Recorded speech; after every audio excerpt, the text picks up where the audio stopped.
Have you ever sat back and just wondered, what do people really mean when they start complaining about things being woke?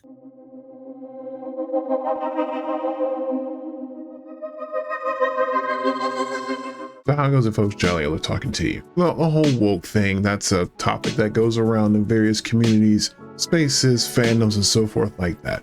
There's always going to be somebody complaining about, well, I'm tired of things being so woke. Get the politics out of so-and-so.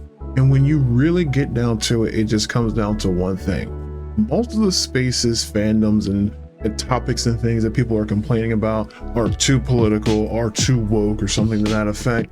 It just really comes down to the simple matter that people who are making those complaints now, it's not that the politics or the wokeness just arrived out of nowhere. It's just that those people used to retreat into those spaces to avoid those issues that are now becoming a much bigger presence.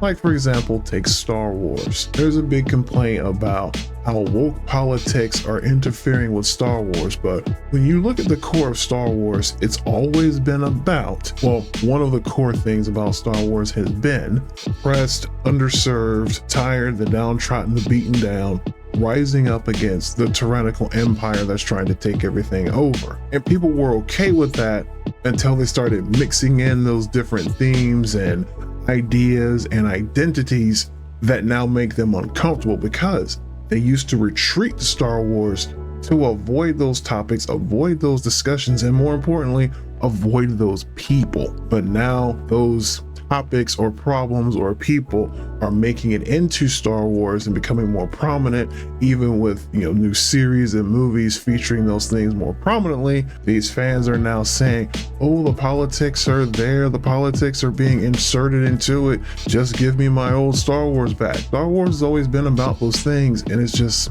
slight changes and becoming more inclusive. And like I say again, those people, and also with book talk, you see that where people are now complaining about get the politics out of book talk. The politics have always been there. It's just that you were comfortable with the politics that were there. But now politics that you're uncomfortable with are rising to the surface, and they're getting harder to ignore. Same thing with Star Wars. Those things have always been there, but now they're rising up to levels that make them uncomfortable because they're harder to ignore. You folks have a good day. Jolly Yellow out.